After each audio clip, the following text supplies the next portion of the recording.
Shalom saudara. Maaf bulan lalu saya tidak bisa hadir karena ada keperluan. Hari ini kita mau belajar kebenaran firman Tuhan, menjadi utuh dan pulih. Ya, judulnya utuh dan pulih. Bagaimana supaya kita menjadi utuh dan pulih? Karena banyak orang itu, ya, yang maksudnya jiwanya saudara, tidak utuh saudara. Ya, ada orang berkata, ya dia itu katanya ada miring-miring katanya ya, enggak utuh ya, enggak separuh-separuh ya. Nah saudara, tapi saya mau memulai dengan sebuah cerita begini saudara. Kemarin ini ya, kami ada pertemuan ya, semua pemimpin-pemimpin komsel, pemimpin-pemimpin sel grup kami dikumpulkan. Kemudian intinya kami setiap komsel kami sepakat ya, membuat kesepakatan yang dibahas itu firman Tuhan atau yang di-sharingkan itu yang dibahas setiap minggu yang dikhotbahkan gitu. Jadi kalau hari Minggu ini yang dikhotbahkan misalnya tentang yaitu kesembuhan batin, pengampuni. Nah, jadi semua pemimpin sel grup ya beserta anggotanya membahas itu, sama-sama membahas ya. Jadi sama-sama sepakat seragam seperti itu supaya jemaat makin mengerti. Dikupas lagi di dalam komsel itu saudara. Adapun kami masih fleksibel. Kalau begini begitu, banyak pertanyaan. Tapi yang ajaib saya mendengar, jadi dibuatlah akhirnya sebuah grup ya, WA grup ya, tentang tim penggembalaan ya, pastoral kita yang bicara soal komsel, soal penggembalaan. Nah kemudian mereka mulai bersaksi, Bu kemarin Pak Petrus, Bu Linda kemarin kami komsel. Tiba-tiba di komsel itu saudara terjadi lawatan Tuhan. Ada keluarga seorang ibu ya beserta menantunya, satu rumah 14 tahun meneng-menengan saudara. Masa neng-nengan kok 11 tahun, 14 tahun saudara. Gimana neng-nengan 14 tahun satu rumah, gimana saudara? Saya juga gak bisa pikir, tapi ajaib katanya hari itu ibu itu bertobat dan mulai berkata, saya mau ngobrol sama menantu saya. Pokoknya intinya memang mereka bertobat dan mereka dipulihkan luar biasa. Ada lagi macam-macam saudara, ada yang pokoknya ngalami macam-macam. Saya sampai ada beberapa sampai agak lupa ya. Pokoknya intinya ada yang gak bisa mengampuni ya saudara, akhirnya bisa mengampuni saudara. Seorang suami berkata, saya itu susah sekali gak bisa mengampuni istri saya katanya, saudara-saudara kandungnya, karena sering terus menekan, membuli dia, memarahi gitu ya, menyakiti. Tapi hari itu dia berkata, saya mau mengampuni istri saya mau mengampuni saudara-saudara kandung saya. Tapi ajaib saudara, banyak sekali dipulihkan. Nah hari ini kita mau belajar bagaimana supaya kita ini menjadi utuh dan hati kita dipulihkan. Nah saya mau memberikan dasar pengertiannya dulu supaya saudara mengerti. Salah satunya, satu hari itu saya berdoa saudara. Saya tahu, saya dulu banyak mengalami juga kepahitan dan saya tahu saya gak utuh dan pulih dulu saudara. Waktu saya belum mengerti kebenaran ini, saya banyak sekali ada luka, ya ada sesuatu yang di dalam diri saya tahu ini harus dibongkar nih, diberesin nih. Banyak yang gak baik ini, gak benar di dalam saya. Marah, benci, iri ya. Nanti saya mau kesaksian juga sedikit. Nah, jadi waktu saya berdoa, tiba-tiba Tuhan itu berkata begini, nak, nanti ketika aku datang kedua kali, ada banyak orang yang tertinggal. Tuhan ngomong gitu saudara, ada banyak orang yang tertinggal. Karena mereka memilih tinggal tetap dengan luka-luka mereka. Bayangin saudara, kalau saudara nih banyak benci, luka, kemarahan, keabotan, Tuhan mau angkat gak kuat, gak bisa diangkat saudara. Jadi Tuhan berkata, banyak orang yang akan tertinggal. Sambil Tuhan tuh sedih banget saudara, karena ada banyak orang yang tetap masih katanya lukanya ini belum dibereskan, masih tetap di dalam. Dan Tuhan berkata mereka itu mengeraskan hati sehingga susah bertobat. Jadi terpaksa aku tinggal, Tuhan bilang tidak mau bertobat. bertobat. Tetap dengan dendamnya, tetap dengan kebenciannya, tetap dengan irinya, tetap dengan kekhawatirannya. Nah, ada ayat dalam ini nggak masuk di sini, maaf. Ini tiba-tiba saya diingatkan Tuhan hal ini. Dalam 1 Tesalonika 5 ayat 23-24 tadi dibaca ya. 1 Tesalonika 5 ayat yang ke-23 dan 24. Kurang lebih begini saudara. Semoga Allah damai sejahtera menguduskan kamu seluruhnya. Perhatikan ya. Dan semoga roh, jiwa, tubuhmu terpelihara sempurna dengan tidak bercacat celah pada kedatangan Tuhan Yesus Kristus, Tuhan kita, dan seterusnya. Jadi ini ayat sudah bicara jelas. Orang yang diangkat, orang yang bagaimana? Roh, jiwa, tubuhnya terpelihara sempurna, tidak bercacat pada kedatangan Tuhan Yesus. Waduh, kok berat banget ya Tuhan? Gak saudara, kita bersama Tuhan. Nah, saya mau jelaskan dulu. Jadi firman Tuhan berkata, ada apa? Ada roh, ada jiwa, dan ada tubuh. Nah, Tuhan mau ini terpelihara sempurna pada saat kedatangan Tuhan Yesus. Loh, Bu, kalau saya sakit-sakitan gimana? Ini ada ceritanya, akan saya jelaskan maksud saya. Jadi manusia itu terdiri dari apa? Roh, jiwa, dan tubuh. Ya, ini cepat aja. Karena ini belum masuk di sesi ini loh, yang menjadi utuh. Ini baru pembukaan ya. Manusia terdiri roh, jiwa, dan tubuh. Ada roh, ada jiwa, dan tubuh. Nah, sekarang saya mau kasih tahu saudara ya. Jadi sekali lagi, kalau Tuhan Yesus datang di akhir zaman, ya kapan waktunya hanya Bapa Yesus yang tahu. Nah, jadi Tuhan Yesus akan menjemput kita nih di awan-awan. Tapi orangnya bagaimana syaratnya? Roh, jiwa, tubuhnya terpelihara sempurna, tidak bercacat celah. Itu yang dijemput. Jadi memiliki roh, jiwa, tubuh yang sudah dipulihkan, artinya yang disembuhkan, yang beres, ya pulih dan utuh. Nah, ini saya mau jelaskan. Roh, sekarang bagian roh ya. Roh kita sempurna pada waktu kapan?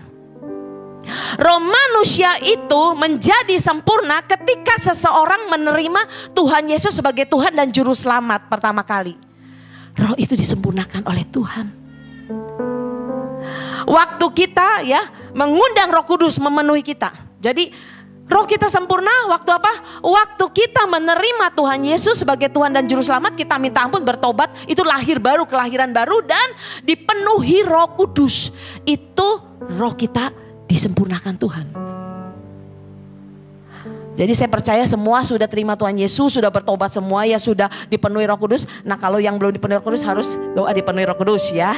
Nah, kemudian jadi waktu roh kita pulih saudara, kita menjadi ciptaan yang baru, yang lama sudah berlalu, yang lama sudah dibuang Tuhan. Kita menjadi ciptaan yang baru. Nah, sekarang sesudah roh ya, sekarang bagian dari tubuh dulu ya. Sudah jiwa juga bisa, tapi tubuh dulu, saya mau ngomong tubuh dulu. Karena jiwa ini yang terakhir, yang penting ini. Nah, bagian dari tubuh yang bisa dipulihkan ya, apa saudara? Kalau kita sakit misalnya ya, kita berdoa yang tadi dikatakan oleh Pak Bambang, kesaksiannya luar biasa. Tuhan, tolong sembuhkan anakku. Jadi pada saat kita berdoa minta Tuhan menyembuhkan penyakit kita ya. Misalnya kanker ya. Saudara mengalami kanker, Tuhan, oleh kuasa bilur Yesus, terus diberkatakan oleh kuasa bilur Yesus. Aku percaya Tuhan, kesembuhan pasti doa, pokoknya doa. Dan walaupun doa tetap ada hal-hal yang tetap dilakukan. Mungkin secara manusianya Tuhan memimpin, memberi hikmat, kamu mesti minum obat herbal, kamu ini misalnya. Tapi akhirnya sembuh. Nah, berarti atau mengalami mujizat Tuhan. Jadi bagian tubuh kita sembuh akhirnya ya, atau pulih. Nah, ada ayat seperti ini saudara, 1 Korintus 15 ayat 51-52, nanti dibuka aja 1 Korintus 15, 51-52, dikatakan begini ya, cepat aja. Tetapi kita semua akan diubah dalam sekejap mata. Ini waktu Yesus datang nih, bunyi nafiri yang terakhir. Waktu bunyi nafiri yang terakhir, yaitu akhir zaman, kita semua akan diubah katanya. Tubuh kita ini semua akan diubah menjadi apa? Tubuh kemuliaan. Jadi waktu Tuhan Yesus datang nanti, kita nih yang sakit-sakitan. Aduh encok, aduh keropos tulang mungkin ya, atau sakit apa. Kita sakit-sakitan, kita capek, kita lelah. Ini akan diubah sama Tuhan menjadi tubuh kemuliaan. Ya, nah sekarang jiwa. Nah, jiwa itu terdiri dari apa? Pikiran, perasaan, kehendak, keinginan, ya, kemauan itu ada di jiwa kita. Di jiwa kita. Ya, jadi tadi dikatakan kalau orang yang lahir baru, rohnya menjadi baru, rohnya bersatu dengan Roh Kudus. Nah, tapi firman Tuhan berkata, ya, jadi kalau orang lahir baru rohnya sudah dipulihkan, disatukan dengan Roh Kudus. Nah, sekarang kalau jiwa, Alkitab berkata, pikiran atau jiwa kita, ya jiwa itu, ya pikiran itu ada di jiwa ya. Pikiran kita, Alkitab berkata harus diperbaharui dari hari ke sehari. Benar nggak? Alkitab berkata bahwa pikiran kita ini harus dibaharui dari hari ke hari. Jadi waktu lahir baru roh kita menjadi sempurna, tapi pikiran kita, ya jiwa kita nih ya belum sempurna. Jadi masih harus apa?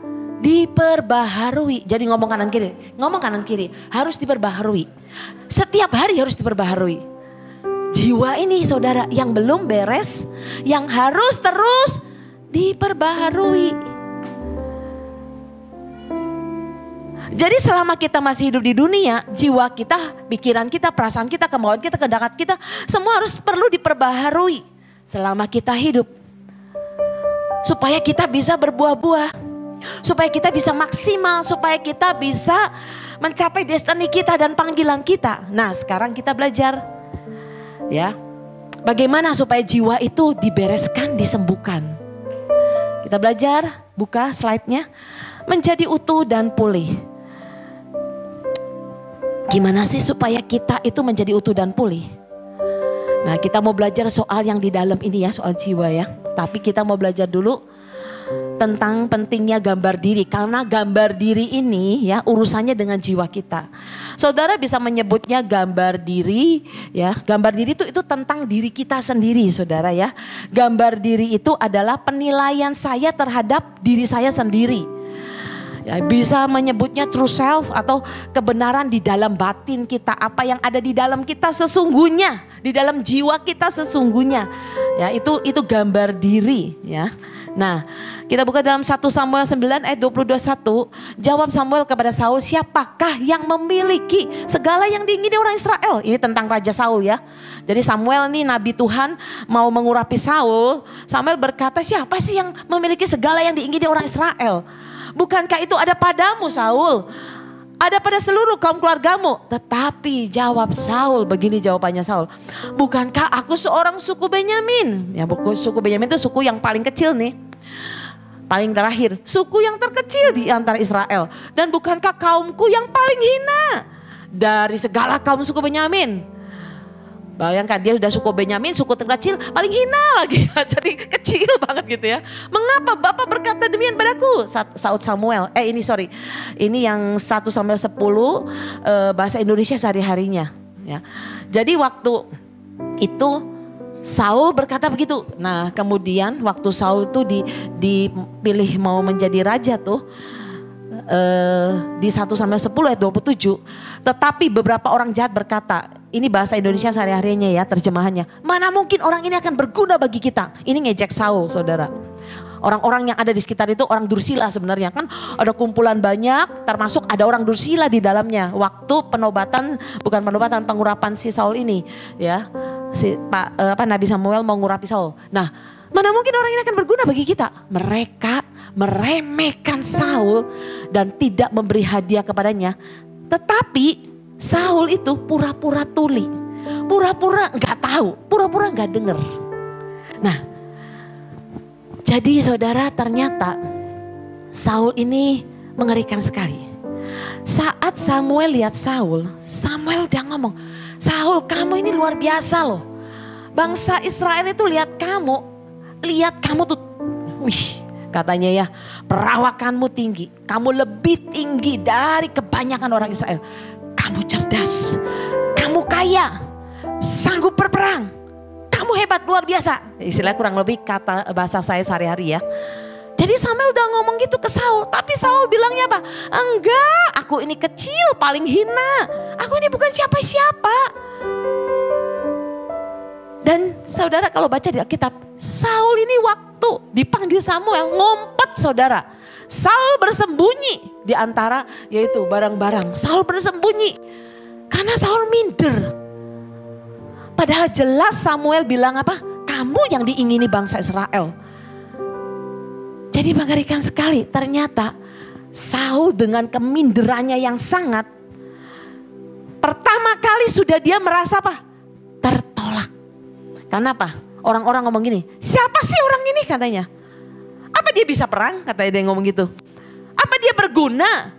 Jadi orang-orang meremehkan, walaupun gak semua orang dursila ya. Hari itu tiba-tiba ada luka di Saul, dia seperti disobek hatinya, jiwanya. Dia terluka. Dia merasa tertolak. Saya tidak diingini rakyat. Saya tidak diperhitungkan. Nah, akibatnya kalau saudara baca di Alkitab ya. Maka tindakan Saul gak sadar. Saul itu bukan melaksanakan perintah Tuhan. Tapi dia mencari perkenanan rakyat. Ya saudara baca ya. Kenapa? Dia merasa, aku mau unjuk gigi nih, biar rakyat tahu siapa aku. Jadi dia menganggap mau menjadi raja yang hebat, raja yang bisa semuanya maksudnya. Padahal dalam keadaan terjepit. Nah, dia itu nggak mendengar perintah Tuhan, suruh tunggu katanya. Tunggu, jangan melakukan sesuatu. Tapi dia mau supaya nanti rakyat ngomong apa tentang saya. Pandangan mereka tentang saya apa. Saya kan malu kalau saya diem aja gak berbuat apa. Masa saya gak berbuat apa-apa padahal musuh sudah mau menyerang. Musuh sudah begitu rupa. Pasti nanti rakyat ngomong apa, ini raja apa, diem aja. Jadi ternyata karena apa? Sebenarnya udah ada luka dulu yang pertama. Dia tidak mau ditolak. Dia mau kelihatan dipandang baik, dipandang bagus. Dan dia malu saudara. Kalau dia dianggap yaitu diremehkan. Karena itu saudara. Akibatnya Saul ditolak Tuhan. Saul kehilangan destininya. Bahkan Saul kehilangan nyawanya saudara. Nah, banyak orang, nanti saya mau jelaskan beberapa hal saudara akan makin mengerti. Banyak orang itu tidak menyadari bahwa dirinya nih belum pulih. Belum utuh yang di dalam. Gambar dirinya belum dipulihkan. Lanjut. Nah, pentingnya gambar diri. Jadi Saul besar keminderannya, dia ingin yang menjadi raja yang ingin disukai rakyat, tapi tindakannya salah, keliru saudara. Bukan melaksanakan perintah rakyat, malah mau mendapat perkenanan rakyat supaya nggak malu, supaya dipandang baik. Nah, saudara misalnya contohnya ya, ada orang begini, saya sekarang nggak mau nurut lagi. Ngapain saya nurut-nurut terus? Saya kalau nurut-nurut terus, saya dimanfaatkan orang. Nah ini sebenarnya kan pernyataan yang salah saudara, karena pasti ada luka, pasti ada kecewa, ada yang belum diberesin. Dulu saya nurut-nurut terus. Saya dimanfaatkan orang. Sekarang saya gak mau nurut. Harusnya kan saudara sembuh dulu. Jadi ini perkataan orang yang luka. Yang gak ngerti di dalamnya belum sembuh. Ada orang juga berkata begini, saya benci laki-laki. Karena dulu sering disakiti ayah saya. Sering disakiti saudara laki-laki saya. Saya ya seorang perempuan berkata begitu. Saya benci papa saya itu jahat sekali. Menceraikan ibu saya, berzina gitu ya. Saya benci dengan laki-laki. Saudara laki-laki saya juga melecehkan saya. Akibatnya perempuan ini maaf kata menjadi lesbi. Karena benci dengan laki-laki. Nah ini kenapa? Ini karena dia salah. Ada luka yang belum dibereskan. Seharusnya kan tidak semua pria seperti itu. Dan kalau dia sembuh. Ya toh. Masalahnya ada yang di dalam ini yang belum sembuh. Jadi cara pandangnya ya, itu cara pandangnya salah, keliru. Karena cara pandang kita menentukan kita jadi seperti apa, saudara. Cara pandang kita itu menentukan kita jadi seperti apa. Jadi kalau kita merasa saya nggak mau nurut, saya sekarang mau berontak. Nah, cara pandangnya kan salah. Dulu Karena takut. Kenapa dulu selalu nurut? Karena takut. Takut apa? Takut nanti ditinggalin. Nah, ada orang gitu. Jadi saya nurut. Nah, ini kan salah, saudara. Jadi akhirnya dimanfaatkan orang. Sekarang gak mau nurut. Nah, ini kan salah, saudara. Diberesin dulu, saudara. Kenapa kamu itu dulu selalu nurutnya tuh ada yang salah tuh? Apa salahnya? Nah, jadi jangan berkata sekarang saya tidak mau nurut. Sama dengan benci laki-laki juga begitu. Beresin dulu, kenapa kamu benci laki-laki? Ada sesuatu yang menyakiti kamu, ayahmu menyakiti ya. Saudara kandungmu yang laki menyelecehkan. Jadi diberesin dulu, disembuhin gitu. Nah, jadi seseorang menjadi utuh ketika gambar dirinya dipulihkan. Nah, secara sederhana, ya slide-nya. Arti dari gambar diri itu, apa penilaian saya terhadap diri saya sendiri? Apa penilaian saya terhadap diri saya sendiri? Nah, ini contohnya bangsa Israel nih ya. Jadi bagaimana saudara menilai diri saudara itu, diri saudara sendiri sangat menentukan. Sangat menentukan banyak hal dalam hidupmu. Ya. Jelas ya, bagaimana saudara menilai dirimu sendiri sangat menentukan banyak hal dalam hidupmu. Contohnya nih ya, bangsa Israel, Bilangan 13:31-33. Jadi waktu itu pokoknya mereka mengintai, mereka bilang, wah saya melihat orang di sana tinggi-tinggi, besar-besar. Menakutkan seperti raksasa. Kita ini siapa katanya, bangsa Israel ngomong gitu. Kita lihat diri kita seperti belalang. Tuh liatin gambarnya, mereka ya raksasa besar. Kita ini seperti belalang kecil-kecil. Amsal berkata begini saudara. Seperti apa ia memikirkan di dalam hatinya, demikianlah ia. Jadi kamu jadi seperti apa, itu apa yang kamu pandang, apa yang kamu pikirkan tentang diri kamu. Kalau saudara berkata, ya saya sih gak bisa kerjaan ini, saya bodoh. Ya saudara jadi bodoh, benar-benar bodoh saudara. Nah, jadi bangsa Israel ini belum sembuh dari mental budaknya. Merasa apa? Bukan siapa-siapa aku ini. Aku ini mana mungkin bisa. Itu lawanku bisa, itu lawanku gede banget kok. Aku ini kecil seperti belalang. Nah, jadi saudara sekali lagi, apa yang dipikirkan bangsa Israel, jadi seperti apa dia, seperti itulah dia. Seperti yang dikatakannya, demikian juga hidup kita. Jadi seperti apa diri kita, seperti yang kita pikirkan, seperti yang kita katakan saudara. Hati-hati makanya, hati-hati. Ada seorang bernama Viktor Serebriakov ya, semoga tidak salah penyebutan namanya, Serebriakov. Kalau saudara pernah baca tentang orang ini orang jenius, super jenius saudara. Tapi apa yang terjadi? Pada waktu dia berumur 15 tahun, gurunya mengatakan demikian. Kamu itu bodoh, kamu gak bisa menyelesaikan soal-soal ini, kamu gak bisa sekolah. Pokoknya kamu putus sekolah, tidak sekolah lagi. Kamu tidak akan bisa menyelesaikan sekolahmu katanya. Jadi gurunya ngomong gitu saudara. Waktu si Victor ini umur 15 tahun. Akhirnya anak ini berhentilah sekolah. Dan dia mulai belajar ya keterampilan. Jadi Victor ini selama 17 tahun, bayangin umur 15 tahun keluar sekolah, 17 tahun dia mengembara dia. Dia melakukan berbagai pekerjaan serabutan, kerja apa aja. Dia merasa apa? Diri dia apa? Dia dikasih tahu, saya orang tolol, saya gak bisa apa-apa, saya bodoh. Jadi selama 17 tahun dia berlaku seperti orang tolol saudara. Bayangin, ngeri banget. Tiba-tiba ada keajaiban. Pada waktu umur 32 tahun, ada perubahan yang menakjubkan terjadi. Dia kepengen banget. Dia tes IQ dia. Saudara tahu waktu dia menjalankan tes psikolog, IQ-nya dia ternyata berapa? 161 saudara. Super jenius saudara. Tahu nggak? 90 sampai 109 itu orang rata-rata ya. IQ-nya ya rata-rata ya. 110 sampai 119 itu normal. Kita umumnya 110, 120 itu normal. Kebanyakan orang seperti itu. Nah 130 sampai 139 sangat cerdas.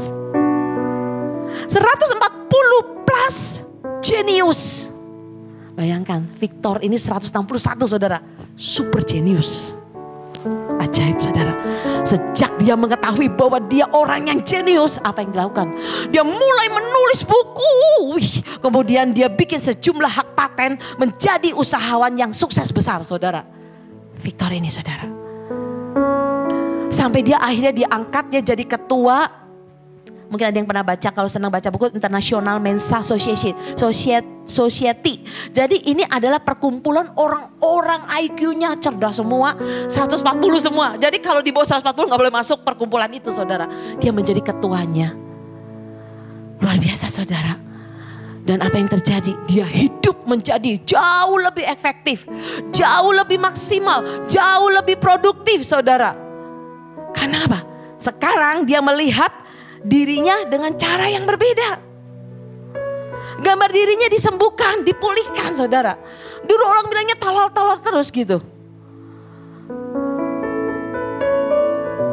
Sejak cara berpikirnya berubah. Sejak dia memandang dirinya berubah. Dia tahu bahwa dia orang yang jenius. Tindakannya juga berubah semua saudara. Jadi saudara, Anda adalah sesuatu yang Anda yakini. Jadi saudara adalah saudara yang saudara yakini dalam diri saudara.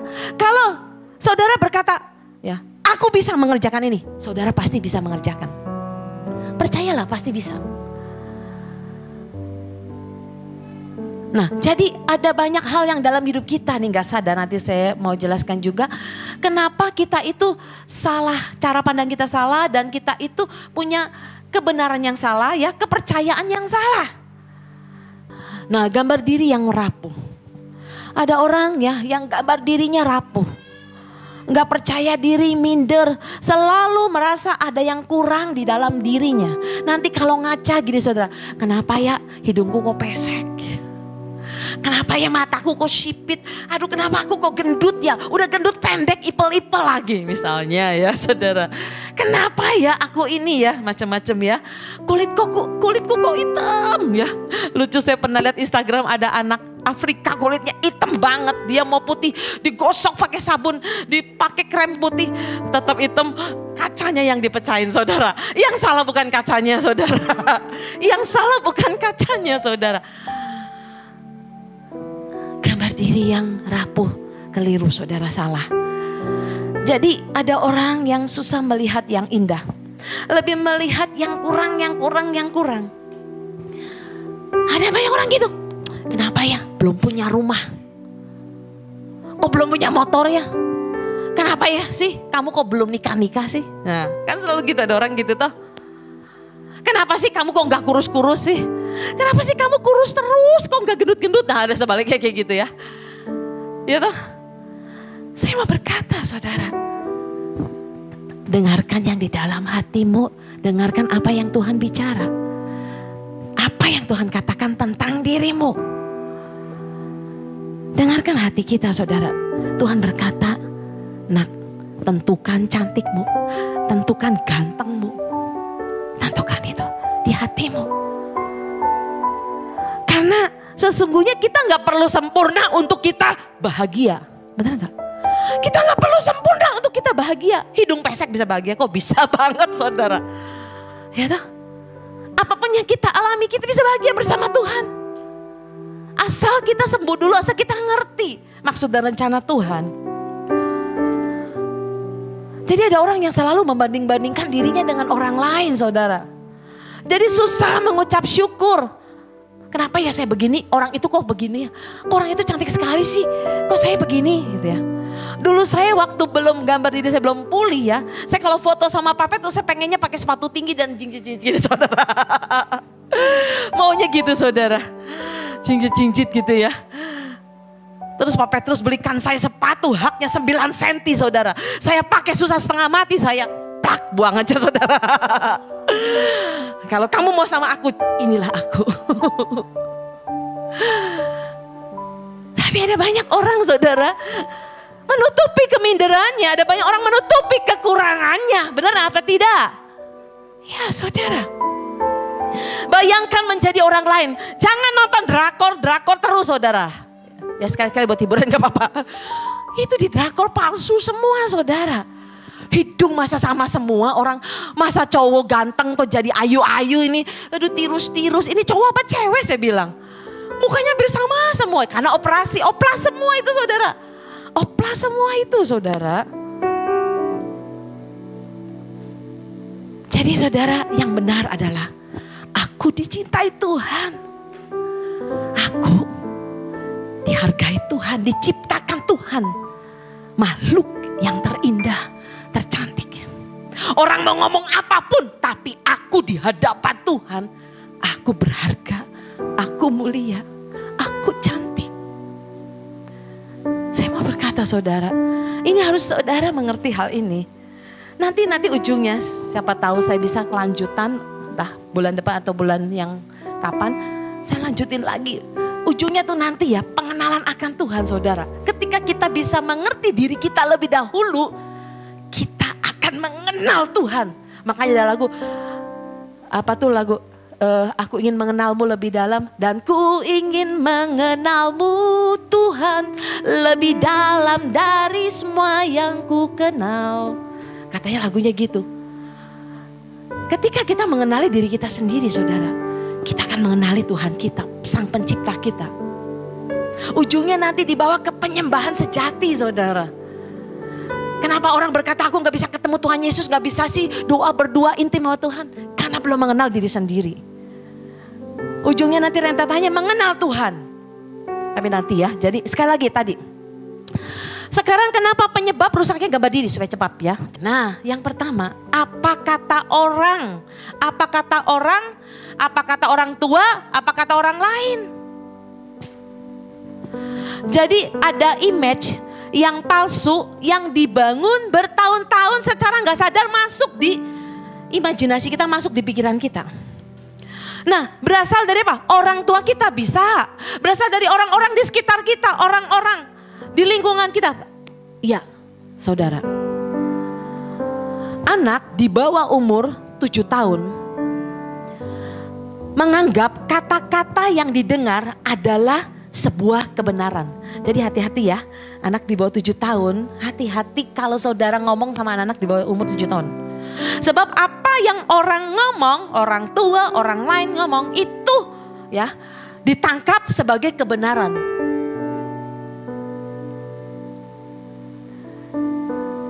Dan ketika anak itu percaya, itu dimasukin dalam imajinasinya dia, dalam otaknya dia. Di alam bawah sadarnya tuh masuk sebenarnya, terekam saudara, hati-hati makanya ngomong sama anak di bawah umur 7 tahun. Terekam di alam bawah sadarnya. Ini yang membentuk kepribadian anak ini saudara. Jadi sampai anak itu besar, anak itu akan mempercayai apa yang dikatakan itu orang-orang di sekitarnya. Menurut saya kepercayaan yang salah, kebenaran yang salah diterima sampai besar loh saudara. Satu saat ada seorang anak kecil ya, itu lari-lari ke papanya. Dia sambil nangis dia karena diejek, dibully sama teman-temannya. Papa katanya, aku itu diejek, dibully, diomongin. Aku banci. Teman-temanku ngomongin seperti itu di sekolah. Aku banci katanya gitu. Terus dengan maksud bercanda nih papanya bercanda. Oh lo kamu gitu aja kok nangis. Iyalah kamu itu memang lemah gemulai kok. Kamu tingkah lakunya mirip banci. Gawat gak? Ini papanya ngomong gini saudara. Padahal ngomongnya tuh kayak bercanda kayak gitu. Tapi ngeri sekali saudara. Kata-kata yang didengar anak tersebut di bawah umur 7 tahun ini saudara. Ini dianggap kata-kata papanya sebagai suatu kebenaran.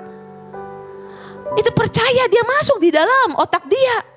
Terekam di alam bawah sadarnya nih, direkam nih. Aduh sorry, saking semangatnya. Terekam di alam bawah sadarnya saudara. Kemudian emang terjadi. Begitu anak itu besar, dia itu gak sadar pengakuan bapaknya itu ya. Kebenaran yang salah itu dia percayai. Jadi dia bilang gini, oh ternyata ya di dunia ini bukan hanya ada jenis pria, wanita, ada jenis ketiga. Ada jenis ketiga, banci. Padahal Tuhan tidak pernah menciptakan, Tuhan hanya menciptakan wanita dan pria. Wanita-wanita utuh tulen, pria-pria utuh tulen.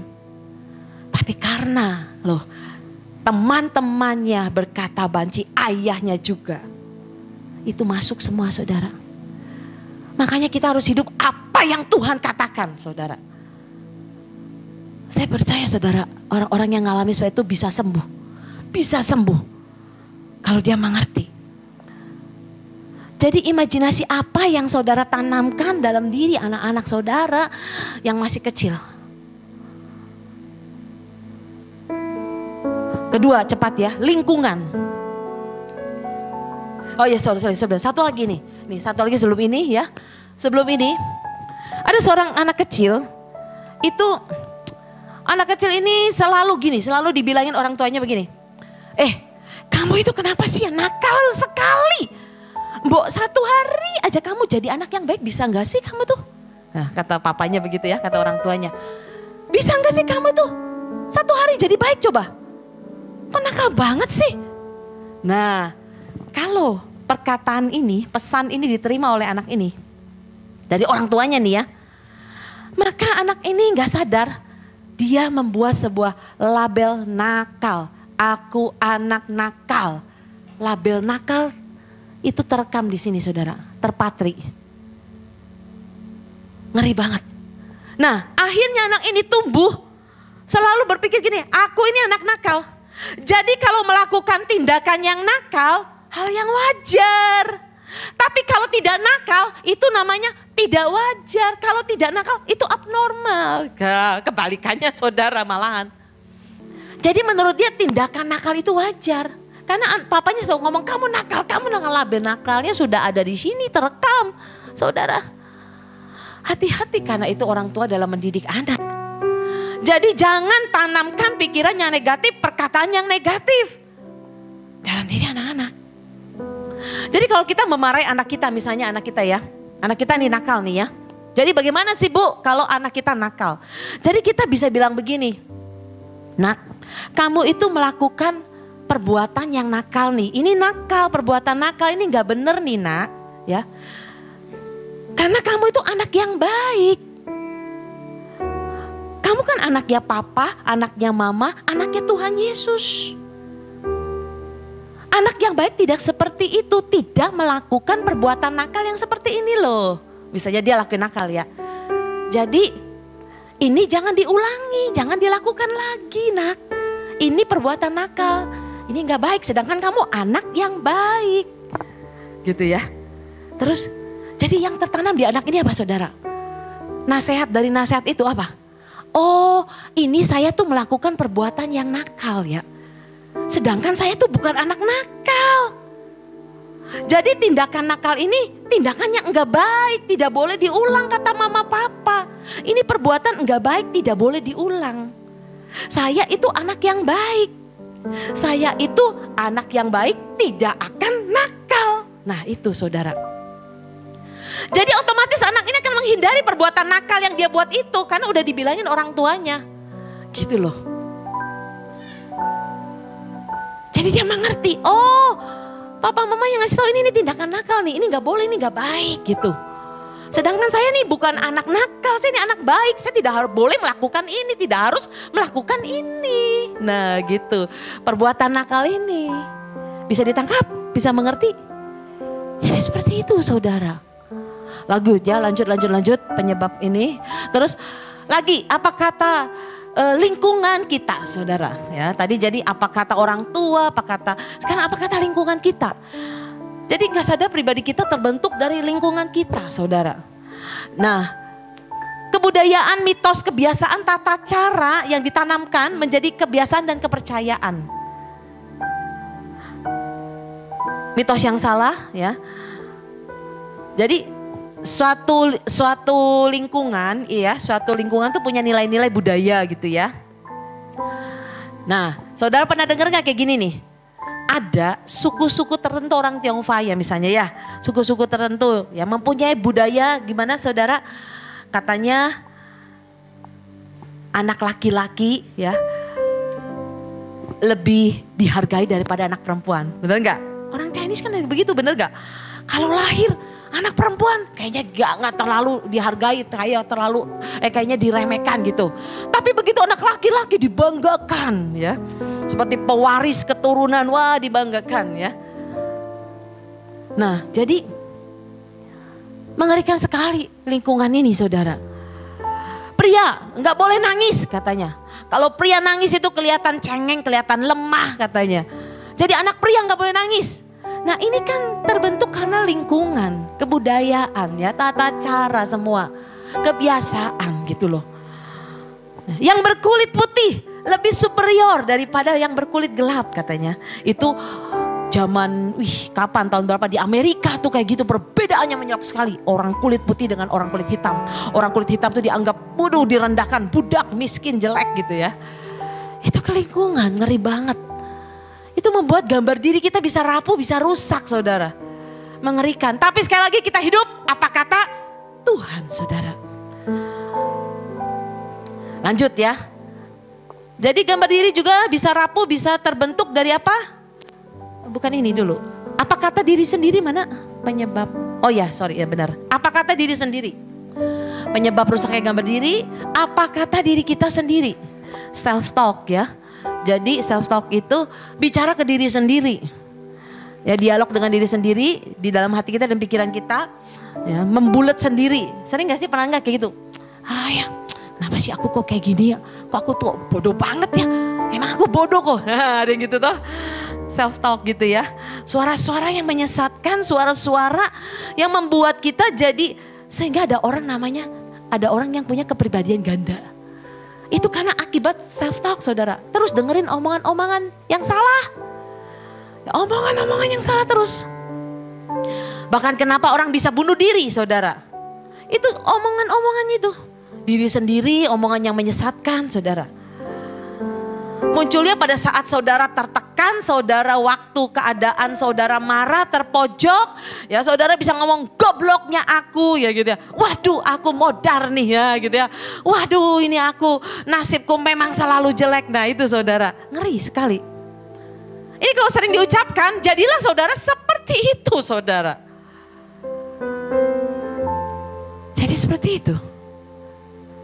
Gak bakal pemimpinku itu ngertiin aku. Aku kan selalu dituntut suruh tunduk terus, nurutin terus perintahnya. Nah, ini mengerikan sekali saudara. Hal-hal ini menciptakan tipu daya, suara-suara yang salah, tipu daya iblis, suara yang salah, suara penyesatan. Nah ini yang akan mengontrol hidup kita. Mengontrol hidup kita. Jadi hati-hati ya saudara. Saudara Tuhan Yesus itu, waktu Yesus berdoa di Getsemani saudara. Tuhan Yesus itu pribadi yang utuh dan apa adanya.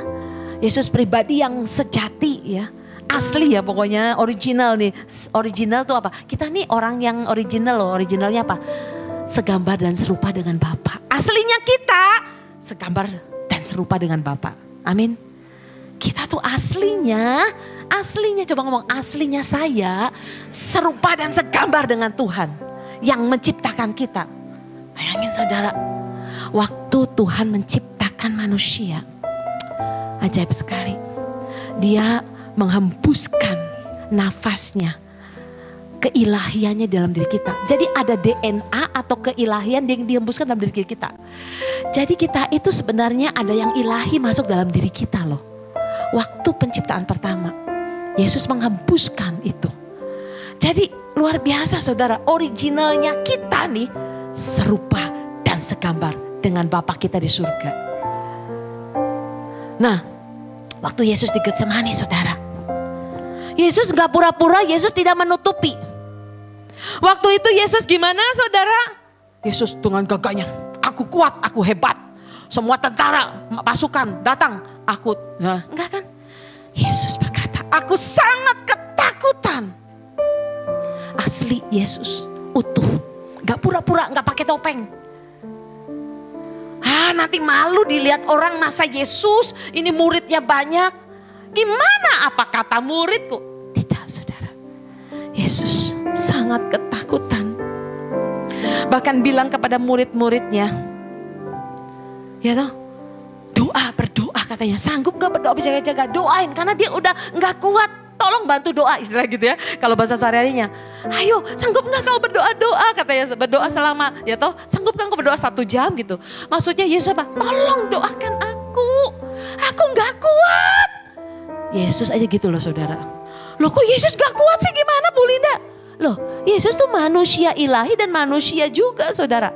Bapak izinkan Yesus menjadi manusianya, kemanusiaannya itu dengan segala keberadaan keterbatasannya. Bapak izinkan supaya Yesus bisa mengerti. Kenapa? Makanya Tuhan kita hebat ya. Tuhan kita adalah Tuhan yang menjadi manusia. Dia sudah mengalami dan merasakan apa yang kita alami derita. Kita bersyukur saudara, gak ada Tuhan lain seperti Tuhan kita. Ya toh. Nah, jadi waktu saudara merasa, ya, jadi kalau saudara takut, saudara apa? Ya terus terang aja sama Tuhan Yesus saudara. Karena Alkitab berkata, dalam kelemahan kuasaku sempurna.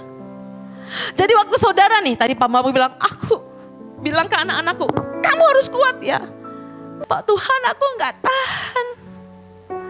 Tapi Alkitab berkata, nak, di dalam kelemahan, ketidakmampuanmu, di saat kamu sangat tidak bisa, sangat takut, sangat tidak berdaya, justru disitulah kuasaku sempurna.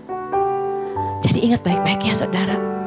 Di saat kita, makanya lagunya, ku kagumi caramu, apa katanya? Mencintaiku, kau ada di setiap, menurut aku di setiap proses hidupku ya. Kau ada di cerita proses hidupku, di titik terendahku. Tiba-tiba di titik terendahnya Tuhan menyatakan, wih keajaibannya saudara. Jadi ada banyak orang mengalami di titik terendah atau waduh sampai di bawah sangat ketakutan. Tapi sekali lagi saya mau berkata, justru di dalam kelemahan kuasa Tuhan sempurna. Amin. Nah,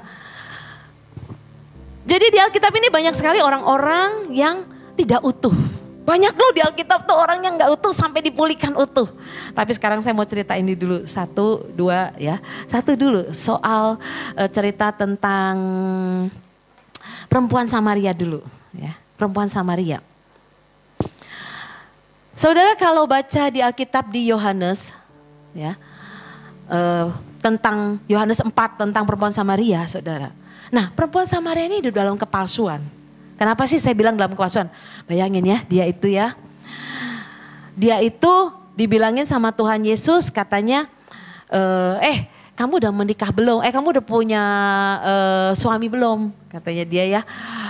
Pokoknya intinya ngomong-ngomong gitu ya. Dia itu sebenarnya berbohong. Dia itu sebenarnya semua yang menjadi laki-laki dengan dia tuh itu 7-Eleven ya. Hidup bersama semua saudara. Jadi bukan suami. Nah, jadi dia merasa, oh aku bahagia nih dengan banyak laki-laki. Tapi sebenarnya dia hidup dalam ketakutan dan selalu bersembunyi umpet-umpetan.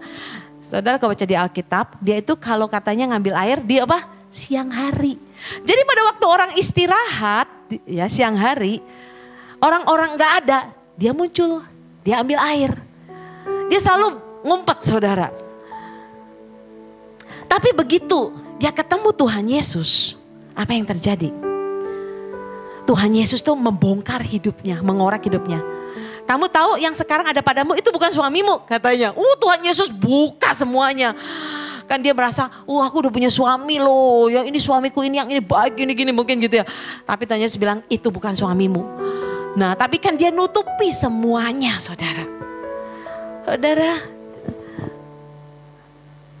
tiba-tiba orang ini ya, yang tadinya bilang dia merasa bahagia punya 5 suami ya, terus dia hidup, pokoknya dia merasa suami yang terakhir juga ya, intinya begitulah saudara. Tapi apa yang terjadi?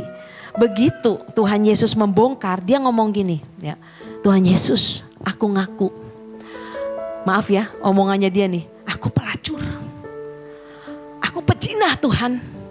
Aku merebut suami orang Tuhan. tukang ya. Jadi pelakor istilahnya, aku pelakor Tuhan. Aku perempuan jahat Tuhan. Hidupku kacau berantakan. Aku najis kotor hidupku Tuhan. Tapi detik dia berkata begitu saudara, apa yang terjadi? Kalau saudara baca ya, Tuhan Yesus tuh kayak buka topeng hidupnya. Tuhan Yesus buka kebenaran hidupnya. Siapa dirinya yang sebenarnya. Nah itu saudara. Siapa dirinya yang sebenarnya. Begitu si perempuan ini ngerti bahwa dia ini orang gak bener. Ya bukan orang baik-baik. Kamu kan sengaja kan ambil air jam segini supaya orang gak tahu kamu kan. Gitu. Kamu kan ngambil suami orang. Kamu merasa kamu bahagia dengan suami itu padahal orang lain menderita. Nah jadi Yesus bongkar itu istilahnya. Ditegur sama Tuhan Yesus. Yang ajaib apa saudara? Begitu dia menyadari bertobat. Dia tahu dirinya jahat, jelek, ya licik. Apa yang terjadi? Dia bertobat dan dia pergi ke kota. Hei teman-teman, yang ngaku tadinya ngumpet-ngumpet sekarang menyatakan dirinya. Ini orang yang sembuh saudara. Membuka hatinya, berani jujur di depan orang-orang. Tadinya umpet-umpet. Ada orang itu cerita tentang saya. Saya memang pelakor, saya memang tukang selingkuhin orang saya ini jahat saya. Bayangin aku gitu. Itu orang itu. Dan dia cerita kesaksian hidupnya malahan. Orang bertobat. Alkitab berkata dia bawa orang sekota loh. Ajaib saudara. Begitu orang dipulihkan, diberesin, hidupnya saudara menjadi maksimal. Ini Yakub menarik sekali menurut saya. Karena saudara saya itu ya saudara, dulu waktu saya, ini sedikit cerita kesaksian, saya waktu bersama dengan mami mertua saya masih hidup ya. Dan saya juga tinggal ada adik ipar ya, bersama adiknya Pak Petrus. Kami ini rumahnya adep-adepan, menurut saya sih ya tinggal serumah lah, bolak-balik kumpul terus. Ya makanya katanya kalau jauh itu wangi, kalau deket itu katanya bau gitu ya. Jadi kan tahu semua jeleknya ya gitu. Nah saudara, saya tuh dulu ya dibilangin mami saya selalu gini, kamu itu ya katanya nggak seperti ya adik ipar saya ya, nggak seperti si El misalnya, si El katanya kamu itu ya nggak bisa begini, kamu selalu saya dibanding-bandingkan, ojo dibanding-bandingkan, selalu dibanding-bandingkan dengan adik ipar saya. Kamu nggak bisa rapi ya, kamu nggak bisa gini ya, kamu tuh nggak bisa ngurus rumah tangga, kamu. Nah itu saudara, selalu disalahkan saudara. Sampai satu hari ya saudara, saya itu bisa benci banget sama mami mertua saya. Saya sampai nangis, Tuhan. Kenapa mami mertuaku tuh selalu menyalahkan aku? Depan salah, kanan salah, kiri salah, belakang salah. Gak ada yang benar yang saya lakukan di depan mata dia. Kenapa Tuhan saya bisa marah dan benci pada mami mertua saya saudara? Sampai satu hari saya itu akhirnya saya bertobat. Saya bilang ke Tuhan, Tuhan. Satu hari ada seorang hamba Tuhan dipakai Tuhan. Khotbah saudara. Aduh saya itu seperti duduk di depan, ditelanjangin, dibongkar semua. Dibongkar sama Tuhan menurut saya melalui firman Tuhan. Jadi hari itu saya nangis. Saya datangin mami mertua saya. Saya bilang pada diri saya duduk di sini nih. Tuhan saya jahat Tuhan. Saya jahat sama mami mertua saya. Saya mengata-ngatai mami mertua saya supaya dia mati. Saya tahu sekarang saya iri Tuhan. Saya iri sama adik saya, adik ipar saya. Saya jealous, cemburu sama adik ipar saya. Saya keluar semua saudara. Saya iri, saya pelit, saya tidak jujur, saya bohong, saya salah Tuhan. Tuhan bongkar saya, jeleknya saya saudara. Dibongkar sama Tuhan. Saya egois Tuhan. Saya hari itu saudara terjadi yang ajaib. Saya dipulihkan dengan mami mertua saya. Saya dipulihkan dengan adik ipar saya saudara. Dahsyat banget dari situ saudara. Saya lihat dengan mata rohani saya tuh naik cepat sekali. Dan Tuhan berkati luar biasa di jiwa, di keuangan. Nah saya mau cerita soal Yakub penutup yang terakhir. Nanti Gimana supaya sembuhnya, dilanjutkan lagi ya. Yang terakhir, Yakub menipu demi bertahan. Saudara tahu cerita Yakub? Ada yang nggak tahu cerita Yakub? Coba angkat tangan dulu di sini. Yang nggak tahu cerita Yakub, nanti saya cerita melongo semua nggak ngerti. Sudah tahu ya cerita tentang Yakub ya? Tahu ya? Ya dianggap tahu dah ya. Nah, waktu Yakub mengakui dirinya menjadi Esau, saudara ingat Yakub satu kali ada cerita pokoknya Rahel ya. Sorry. Ini bapaknya itu Ishak, Ishak ya. Nah, Ishak itu sama Ribka, bukan Rahel. Ishak sama Ribka. Nah, jadi Ishak sama Ribka itu satu hari ya, tahu banget Ribka ini tahu banget. Ribka katanya dikatakan sayang sama Yakub, bener nggak? Nah, kalau Esau itu kesayangannya bapaknya Ishak. Ada kan begitu? Ada nggak yang begitu? Semoga enggak ya. Semua anak sama ya. Jangan pilih kasih. Jadi Ribka itu sayang sama Yakub. Kenapa? Yakub itu ya, Pak kasih tahu ya, senang bantuin di dapur. Yakub itu disuruh apa aja cepet sama mamanya. Kau belikan teh habis Yakub di warung, misalnya gitu ya. Yakub nih ya, bantuin mamanya, cerita sama mamanya, ya ngomong sama mamanya, diskusinya cocok sama mamanya. Siapa sih nggak seneng mamanya? Sedangkan Esau, senangnya berburu di padang. Wah, papanya, ini anak papa nih. Sayangan papa, kesayangan. Ada yang gitu? Awas ya, hati-hati ya. Kebanggaan papa nih, hati-hati saudara. Akhirnya dengan akal-akalnya Ribka ya. Akhirnya apa? Bapaknya mau keceplosan. Aku mau berkati anak-anakku. Aku mau panggil dulu si Esau itu yang sulung. Ya. Waduh, si ininya denger nih cerita apa tuh mamanya. Ya Kop, cepet kamu Kop. Si Esau lagi disuruh pergi berburu. Pakai baju Esau. Ya, baju Esau. Terus bulu-bulu kan. Karena Yakub ini kulitnya halus saudara ya. Hari itu apa yang terjadi saudara? Yakub menipu ayahnya. Untuk mendapatkan berkat warisan. Saudara baca di Alkitab, Yakub menipu ayahnya. Menurut saya mama dan anak sama-sama akalnya licik. Saya sampai tanya ya sama anak buah saya, coba cari nama Yakub. Arti nama Yakub saudara. Ternyata memang Yakub tuh sudah dari sononya, maksudnya dari lahir. Ini artinya nih, arti nama Yakub. Arti nama Yakub itu mengikuti, mengejar, pengganti. Tapi ya arti lainnya, heel catcher, penangkap tumit. Jadi yang penangkap tumit kakaknya. Lu jangan keluar dulu, gua dulu yang keluar ya. Jadi dia tuh memang dari kecil udah akal liciknya di dalam kandungan saudara. Penangkap tumit kakaknya Esau ya. Terus arti lain katanya merencanakan mengikuti sesuatu dengan niat yang jahat.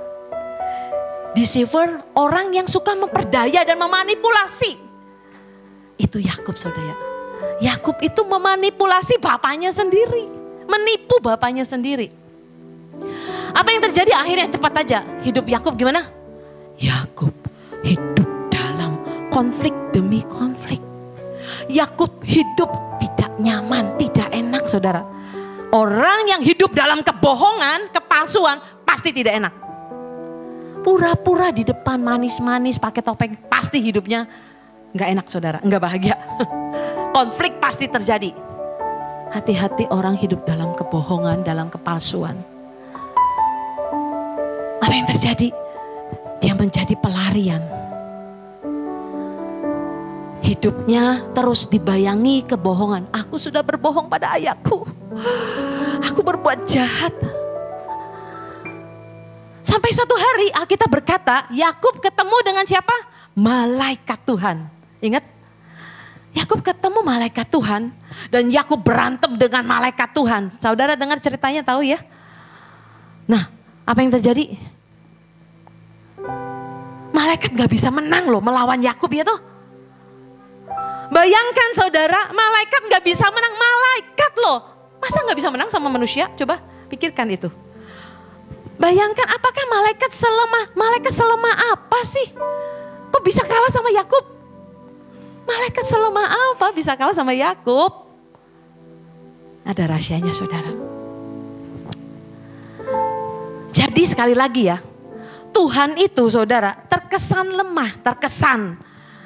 Kuasa Tuhan itu ya saudara menjadi kayak tidak ada ya ketika orang hidup dalam kepalsuan. Perhatikan ya, kalau hidup dalam kepalsuan, tipu menipu ya, Tuhan itu kuasanya seperti gak kelihatan, terkesan lemah. Hati-hati saudara. Nah, apa yang terjadi?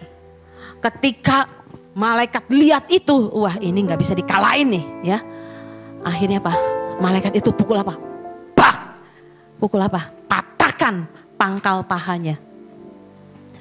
Disikat sama malaikat Tuhan pinggulnya. Kamu harus bertobat nih. Bak, dipukul saudara. Apa sih artinya saudara?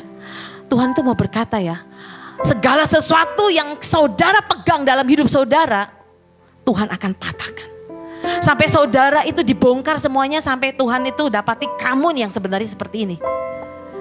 Jadi Tuhan tuh mau saudara dalam hidup kita, Tuhan izinkan mungkin ada sesuatu yang memukul kita, peristiwa yang gak enak ya. Dipatahkan tuh, dipukul. Supaya apa sih? Supaya kesombongan kita itu dibongkar. Supaya apa? Ya banyak kemunafikan kita dibongkar. Kepalsuan kita dibongkar. Nah waktu Yakub dipukul, pangkal pahanya terplecok dia. Pincang jalannya ya. Nah tapi Yakub masih lo pegangin. Waktu dia terpincang dia pegangin si malaikat. Malaikat, kamu gak boleh pergi. Aku tidak akan melepaskan engkau sebelum engkau memberkati aku. Katanya gitu. Pinter ini Yakub tuh, akal-akalannya pinter loh Yakub itu. Malaikat itu ya saudara, nanya begini, siapa namamu? Namamu siapa? Katanya. Loh kok bingung? Yakubnya, lu suruh berkati aku, kok nanya nama? Gitu. Ngapain nanya nama? Berkati aku katanya. Enggak, malaikat bilang, namamu siapa? Namamu siapa? Katanya. Tiba-tiba ada sesuatu yang membuka Yakub. Pam. Apa sih hubungannya berkat dengan nama? Sangat berhubungan saudara. Sangat berhubungan. Karena Tuhan tahu saudara, Yakub ini saudara. Ya, kalau dia bilang namaku Yakub, berarti Yakub tetap dalam keyakubannya tukang tipu, pengecut, manja, ya nipu bapaknya. Nah kalau dia sebut. Tapi hari itu saudara, Yakub itu seperti Tuhan mau buka topengnya Yakub. Yakub, kamu tahu gak sih siapa diri kamu sesungguhnya Yakub? Hari itu Yakub bertobat. Yakub bilang, aku seorang penipu. Aku jahat, aku sudah tipu kakakku, tipu adikku, tipu ayahku sendiri. Aku pengecut. Aku ini si lemah yang dibilangin Bapak. Aku sakit karena Bapak selalu membanggakan Esau. Esau kuat, Esau berbulu. Aku ini pengecut. Dan dibilang, aku ini apa? Aku si lemah gemulai. Mungkin maaf ya. Yakub dulu kayak kecewe-cewean mungkin ya. Sukanya bantuin ibunya, misalnya kesayangan ibunya. Itu aku. Itu aku.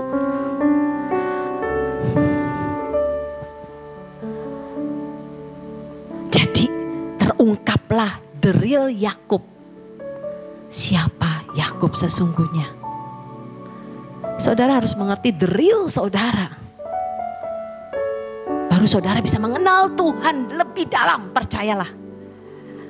Dan ku ingin mengenalmu Tuhan lebih dalam. Ketika apa? Kamu tahu diri kamu itu loh, di dalammu itu kayak apa.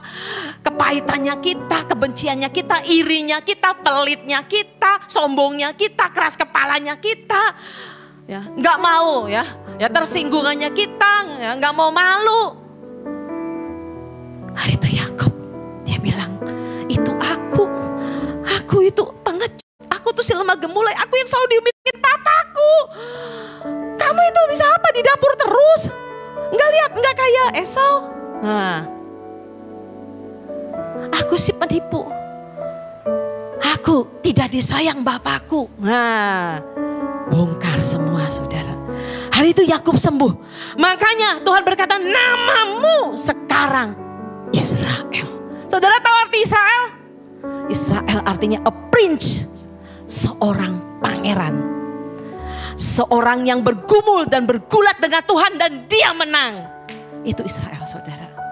Jadi kalau saudara tahu dirimu nih beres, saudara bergumul bergulat sama Tuhan, saudara menang, saudara bongkar dibuka, saudara mau diselidiki sama Tuhan. Luar biasa saudara, itu menjadi utuh dan pulih saudara.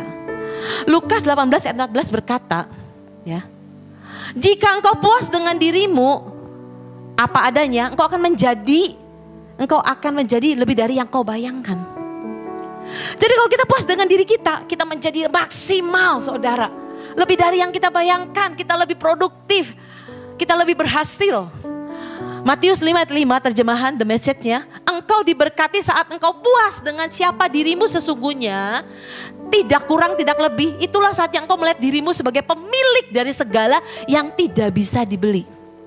Ini ayat bagus sekali, tapi terjemahan The Message-nya nih.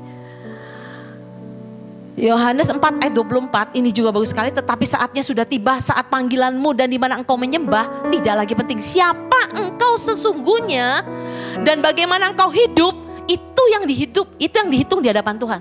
Jadi sekali lagi saudara, siapa engkau sesungguhnya, ya itu loh yang dibongkar tadi tuh Yakub. Dan bagaimana engkau hidup, itu yang dihitung Tuhan. Tolong saudara bisa mengerti ini ya. Saya berdoa saudara mengerti ini. Jadi 60% hidup kita, apa yang kita lakukan, apa yang kita pikirkan, who you are, itulah kamu, you. Jadi itulah diri kamu. 60% dalam hidup kita yang kita lakukan, kita bertindak, kita berpikir, itulah dirimu. Jadi kalau seharian 60%-nya ngerjain apa? Ya gosipin orang dari tetangga ke tetangga, itulah dirimu, tukang gosip namanya. Misalnya gitu ya. Oh 60% aku di toko kerja banting tulang. Itulah dirimu, fokusnya ke duit gitu ya. Jadi seperti itu saudara. Nah itu yang diperhitungkan Tuhan saudara. Itu yang diperhitungkan Tuhan saudara. Jadi jangan bilang, kenapa orang itu diberkati, aku gak diberkati. Masalahnya apa yang kamu lakukan dalam hidupmu itu dilihat Tuhan. Tanggung jawab semuanya. Jadi saya mau berkata saudara, jika kamu oke menjadi dirimu, kamu akan menjadi lebih dari diri kamu. Ayo oke dengan diri kita saudara. Setiap kita bicara dengan Tuhan, Tuhan biar kebenaran-Mu menyingkapkan setiap kami. Kebenaran-Mu membongkar hati kami Tuhan. Bereskan dan selidiki hati kami. Alkitab berkata, Mazmur berkata, Tuhan kalau aku berdiri, aku berjalan, apapun yang aku lakukan Engkau melihat dan Engkau tahu Tuhan. Mari Roh Kudus menyelidiki setiap hati kami, sisi-sisi gelap dalam hati kami, sisi-sisi lemah dalam hati kami Tuhan, dalam hidup kami Tuhan. Hari ini hamba berdoa Tuhan, mungkin waktunya pendek tapi nanti di rumah Roh Kudus bicara, Roh Kudus. Karena hamba melihat banyak orang yang potensinya luar biasa, banyak orang yang gambar dirinya dipulihkan ketika mengerti kebenaran ini Tuhan. Hidupnya lebih maksimal sampai bisa mengerti panggilan Tuhan dalam hidupnya, tujuan hidupnya menjadi jelas dan mengerti Tuhan. Ketika seseorang mengenali dirinya sendiri, mari saudara minta Tuhan bongkar bagian yang paling dalam di hati kita. Tuhan bongkar hati yang dalam, hati yang paling dalam di dalam diri kami Tuhan. Bongkar Tuhan, bersihkan Tuhan, bersihkan Tuhan.